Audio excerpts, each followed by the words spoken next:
tarde, crianças! Nós vamos iniciar a nossa aula de hoje com a disciplina de História. E o que nós estamos estudando em História? Nós estamos estudando fontes históricas. E hoje nós vamos falar sobre objetos. Objetos também podem contar histórias.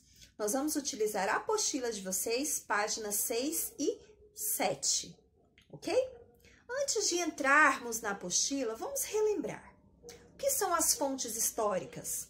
Fontes históricas são documentos, vídeos, fotos, cartas, diários, livros, objetos que contam uma história do passado, né? Nós vimos isso.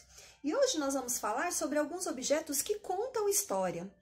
Por exemplo, numa tribo indígena, nós temos vários objetos que podem contar a história daquele povo.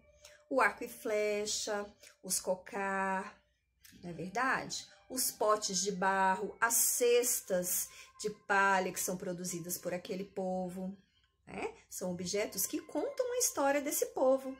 Por exemplo, nos quilombos, os povos quilombolas, que aqui em Goiás nós temos quilombos. Também tem objetos que podem contar a história daquele povo. Potes de barro produzidos por eles, né? Ferramentas, utensílios domésticos. Então, tudo isso pode contar uma história também. Então, vamos para a apostila. Abram na página 6 da disciplina de História, tá bom? Aqui na sua página 6, nós temos o seguinte: outros olhares. Vamos conhecer outras fontes históricas. Os vasos de cerâmica indígena, por exemplo, são objetos que mostram parte da maneira de viver do povo que o produziu. O povo Assurini do Xingu, que vive no Pará, Pará é um estado do nosso Brasil, tá? Produz vasos para armazenar e servir alimentos líquidos. Observe essas imagens dos potes de cerâmica indígenas criados por este povo. Vai passar aqui na frente da prof a imagem desses potes, que é o mesmo que tem aí na sua apostila. Observem a imagem desses potes, a forma que eles foram esculpidos, que eles foram criados através do barro, os desenhos que possuem nele.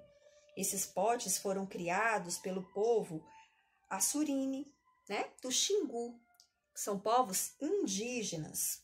Agora volta para cá.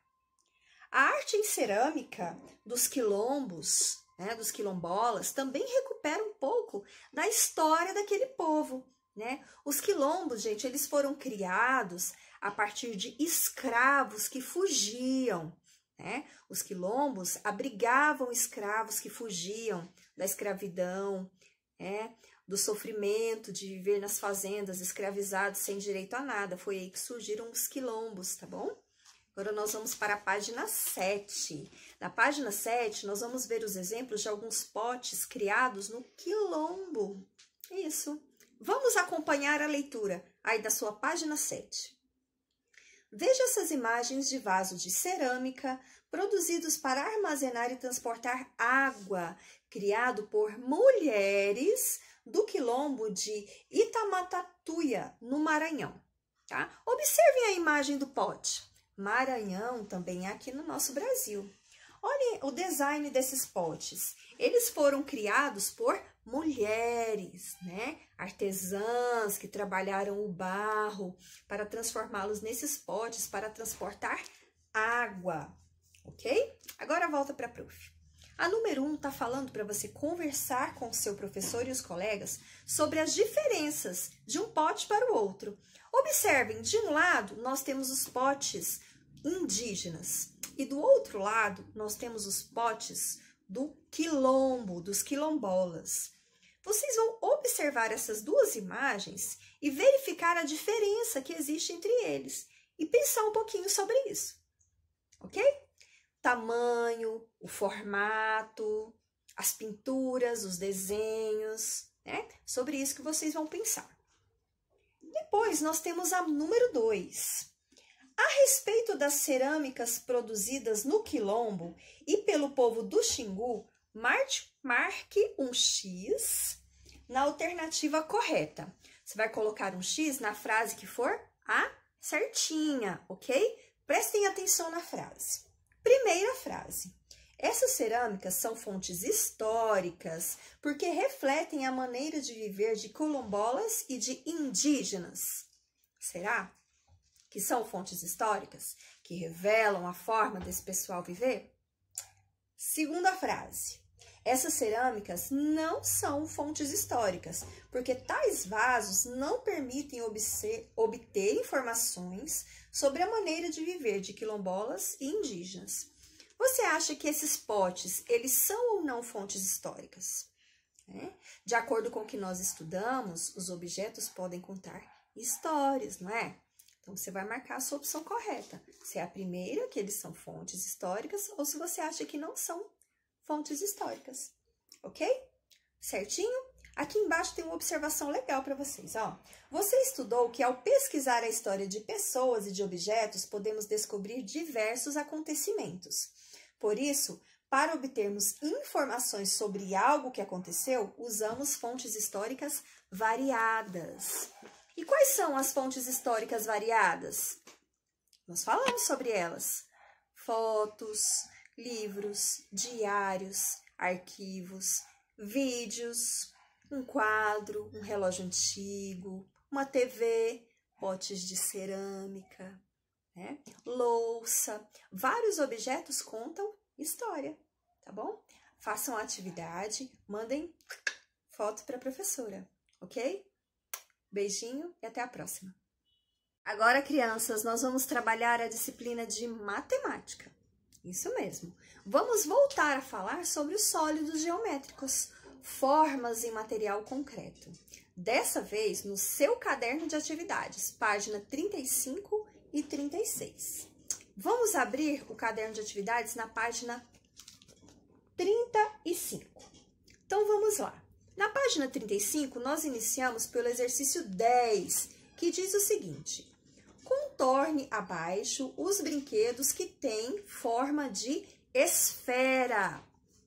O que é a esfera? É o formato circular, formato de bola, né? Uma esfera. Então, você vai circular desses objetos que estão passando aí na sua tela, os que têm formato de esfera, ok? Número 11. Você já brincou com um cubo mágico? Quem inventou o cubo mágico? Juntou com elásticos 8 pequenos blocos de madeira, construindo um cubo. Foi preciso cerca de 1 mês para que conseguisse solucioná-lo e chegar ao que queria, um desafio matemático. E você já brincou com o cubo mágico? Se você brincou, conta para a prof. Manda um áudio para mim, dizendo se você já brincou ou não com o cubo mágico. Aí aqui tá dizendo o seguinte para você. O cubo mágico da imagem acima, que é essa que tá aparecendo aqui do lado, é formado por 9 quadradinhos em cada uma de suas faces. Quantos quadradinhos são no total? Olha só, cada uma das faces do cubo tem 9 quadradinhos, certo? 9 quadradinhos em cada face do cubo. E quantas faces esse cubo tem? Vamos pensar um pouquinho? Quantas faces tem um cubo? O cubo é igual o quê? Igual a um dado. Quantas faces ele tem? Quantas? Eu não tenho um dado aqui. Vamos contar? Quantas faces teria? Finge que isso aqui é um cubo, ó. Ó quantas faces. 1, 2, 3, 4, 5. 5 faces? Será que o cubo teria 5 faces? Tem como fazer isso sem ter um cubo.